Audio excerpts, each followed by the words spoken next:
кейбір жетекшілер вақыттан шығып кетіп үшінбі бұл жер біздікі деп қойып кетіп қалады. Ошоның последствиясыны бізге елге түшүндүрүш. Мұны такталбаган неме деп айтыштын ордуга биздики деп коет.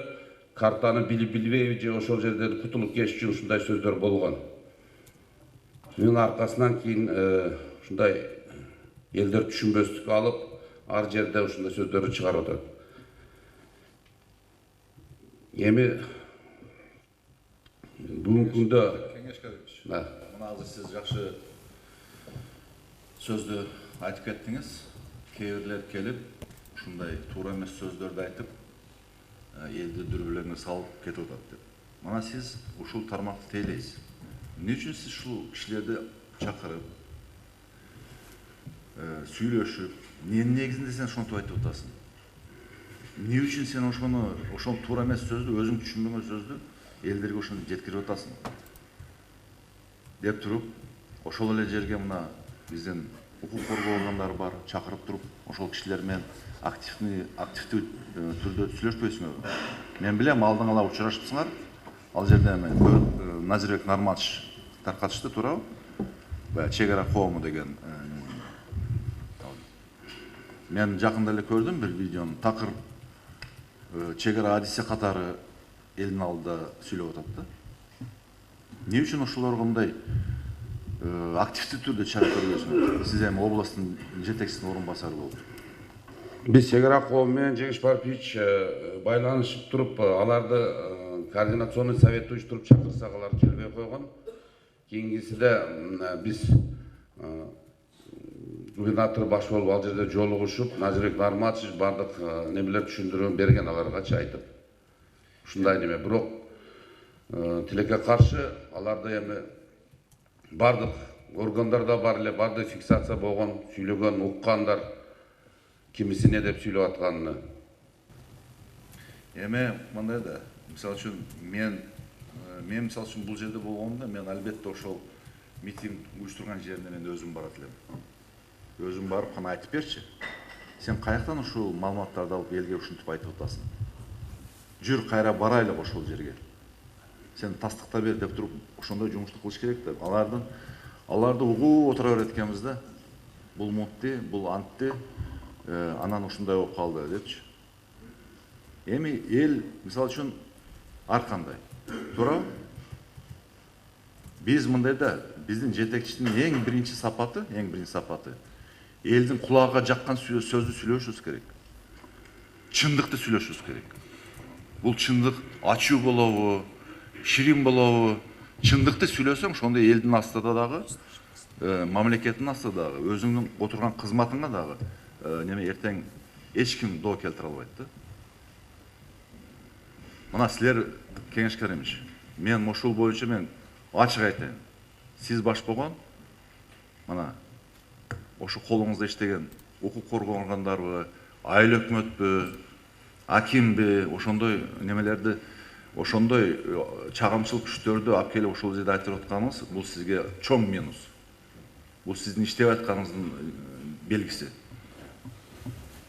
Мен ошол келбей койду, мен дагы чакырат элем. Мана билет, биз менен чогуу иштеген Баткенде иштеп жүргөн, туурабы? Биз эч кимден качпайт элек. Ким сүйлөшөт биз менен? Келгиле дейт элек. Анан биз алар сүйлөп кете берсе, элибизди дүрбөлөңгө салып кете берсе, анан биз отура берсек, анан кандай болсун экен? Чоң минус, Кеңеш Каримович. Мен сизге эскертип коем ушул маселеде. Ол ким болбосун чакырып сүйлөшүп, силердин аймаңар бул область. Бул боюнча мен сизге өтө катуу сын пикир айтып атамын, вице-премьер катары. Мана мен чогуу жүрүп, мына азыр эле белгиледи Сейтмурат Турдубаевич. Биз кейбирде 3 күн барып Аксайда жатып алчубуз, билесизби? Сейтмурат Турдубаевич, керек болсо. Ошентип жүрүп биз маселени ошол жерден оңго чыгартканбыз. Бул боюнча ошондой сөз айтып келет. Мына экинчиси, мына сатылып аткан үйлөр боюнча кандай жумуш кылып атасыздар? сатылып аткан үйлөр боюнча сиз губернатор болуп турганыңызда билесиз, ал жерде баардыгы такталып жумуштар жүргүзүлгөн, кээ бир немелер сотко берген немелер да бар, бирок сот карайбыз деп кайтарып койгон аны. Такталып бүгүнкү күндө бирок биз сунуш берип атабыз, ошо кээ бир үйлөр сатылып кетет деп, ошолорду мамлекет тарабынан алыш керек. Бирок түшүндүрүү иштерди эл менен жүргүзүп атабыз. Бир-эки маалымат берген экенсиздер, алар биз терштеп көрдүк, жалган болуп чыгып атат. Бүгүнкү күндө ошол 2 жаран сата элек алар үйүнүчү. Бирок намерение бар деп биз дагы эшиткенбиз, алар менен түшүндүрүү иштерин жүргүзгөнбүз. Мен жеке оюм мындай да, кеңешкер. Бул алар менен түшүндүрүү иштер деген ал мындай жалпы сөз да. Түшүндүрүү иштер, мына түшүндүрүү иштер кылып атабыз. Мыйзам чыйналда жооп бересиңер деп айтып атабыз. Бул маселени айыл өкмөтүнүн деңгээлиги, райондун деңгээлиги чыгарыш керек. Караш керек, алардын моралдык жагынан караш керек. Биз бу жакта чек араны талашып, 1 метрге чейин талашып неме кылып атабыз. Кээ бирлери ушунда жөн эле үйүнө сатып коюп чыгып кетип атат да. Бул эмне деген көрүнүш? Бул жерде дагы мен мына туура айткансыз, начальник өйдө барбы? Ал коюңуз. Мен иштеп турганда, мен комиссия түзгөнмүн.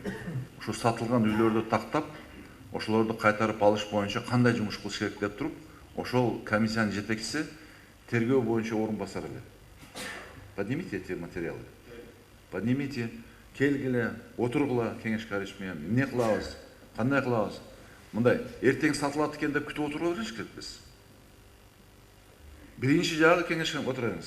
Биринчи жагы кеңешкан. Бул маселени мындай да элге алып чыгыш керек. Элге алып чыгыш керек. Элдин немесине коюш керек.